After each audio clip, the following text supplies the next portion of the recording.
So Jalen, what makes you interested in this role? Absolutely. People ask me that all the time, and what I always answer is, whenever someone asks me what it is that I like about the university, I always tell them that it's the size. It's kind of the medium size where you know a bunch of people, but you don't know everyone. But then the second part of that is we managed somehow to have the opportunity of a 60,000 person school packed in a 14,000 person one. I think the reason we can do that is we've got students that are so engaged and so active, and the way they do that is the CIOs.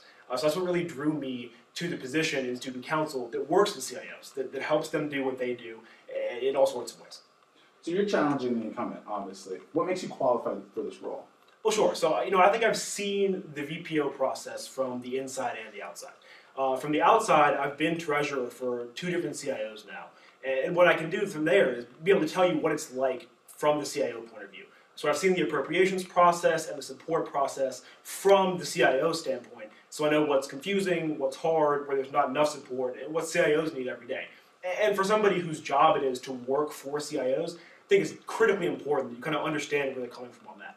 But for the last year, I've also been on student council as an engineering school rep, so I've seen the process from the other side as well. The VPO has to present CIOs and recommendations to the general body. Any appeals from appropriations come to the general body. So I've kind of seen it from both sides of the coin. What are you going to do differently from Neil? I mean, we're going to elect you to change something. Absolutely. So my platform falls into 3 little catchphrases I've developed. First one is serious support. The next one's bold solutions and real transparency. So maybe we can go through each one of those 3. The first one's about serious support. So I've said before, the VPO role for a long time has been mostly centered on funding. I think, like I've said, from the CIO point of view, there's a lot of room for the VPO to help CIOs do what they do better. For the top 10 or 20 CIOs that do a lot of stuff around grounds, maybe just funding is enough. But for the other 800 that we have, there are a lot of things they need to know, want to know, need help doing that they don't have right now. So one of the things that I have specific plans laid out is starting to do workshops. Bring in experts on budgeting or on web design, on advertising. They can help those CIOs that are kind of upstarts, that haven't really gotten the premier status yet, get to where everybody else is, get to where they want to be. The next one is bold solutions to our money problem. So if you look at how we allocate funds right now, basically everyone gets the same percentage of funding, but that percentage is down to about 20%. And a system where everybody gets 20% doesn't work for anyone that's involved. So what we need to do is take a serious look at how we're allocating our money, what we're doing with that money, to figure out how we can better serve the CIOs that need it. Because as it stands now, basically, what we're saying to our CIOs is that we respect your existence, but we can't actually fund what you want to do. So actually what we should do here is look to our peer institutions. There are other schools across the country, even in this state, that have systems that have been proven to work, I think, better than ours. If you look at Virginia Tech and at William & Mary, they've got systems where they share the costs of their club sports with rec sports and athletics departments in the administration. I think that's something we seriously need to look at because club sports account for about 50% of the spending that we make. We also need to look at things like, again, at William & Mary. What they do is they say, here's a system of points. And if you meet regularly, if you have lots of involvement from the student body, if you have co-sponsorships, all those kinds of things, we'll give you points for it. We'll recognize that you're doing the great work a CIO should do.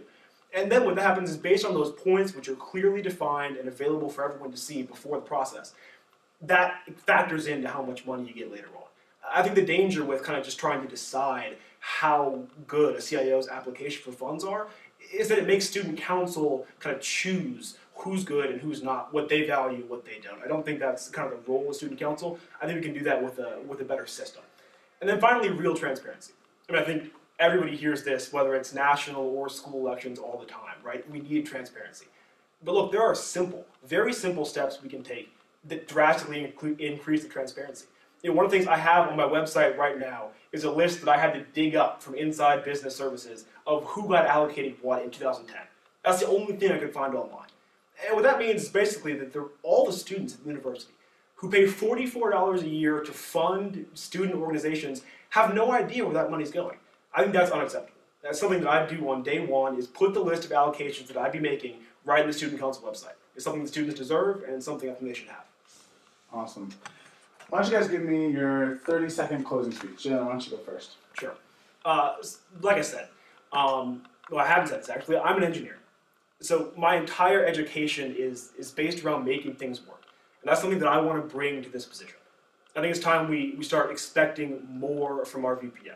A VPO that wants to make those bold steps to fix the system we have, a VPO that wants to institute real transparency, and a VPO that's dedicated to supporting all of the independent organizations and the students that he's elected to represent. Now, I've got concrete plans to make all of that happen and start on day one. I'd really appreciate your support next week.